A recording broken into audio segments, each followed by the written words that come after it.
Friends இன்றைக்கி ரொம்ப ஹெல்த்தியான பீட்ரூட் பொரியல் தான் நம்ம செய்ய போகிறோம். எப்படி செய்யணும்னு பார்க்கலாமா வாங்க. ஒரு கடாயில் 2 டேபிள் ஸ்பூன் எண்ணெய் சேர்த்துருக்கேன். எண்ணெய் நல்லா காஞ்சதுக்கப்புறமா 1 டேபிள் ஸ்பூன் கடுகு உளுந்து அது நல்லா பொரிஞ்சு வந்துருச்சு.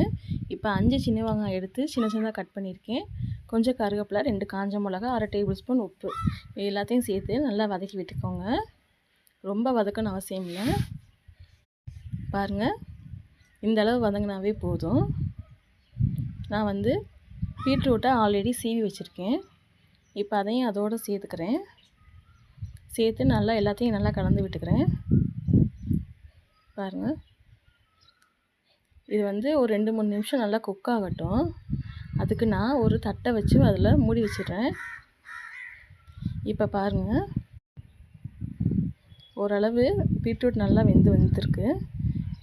இன்னும் ஒரு 2 நிமிஷம் அப்படியே வைப்போம். பாருங்கள், நம்மளுக்கு பீட்ரூட் பொரியல் ரெடி ஆயிடுச்சு. அவ்வளோதான். ஓகே ஃப்ரெண்ட்ஸ், இந்த வீடியோ பிடிச்சிருந்தால் லைக் பண்ணுங்கள், கமெண்ட் பண்ணுங்கள். எங்கள் சேனலை இப்போ தான் நீங்கள் ஃபஸ்ட் டைம் பார்க்குறீங்கன்னா சப்ஸ்கிரைப் பண்ணிக்கோங்க. நீங்களும் மறக்காமல் ட்ரை பண்ணி பாருங்கள். உங்கள் ஃப்ரெண்ட்ஸ் அண்ட் ஃபேமிலிக்கு ஷேர் பண்ணுங்கள். ஓகே, நம்ம நெக்ஸ்ட் வீடியோவில் பார்ப்போம். Okay, bye friends.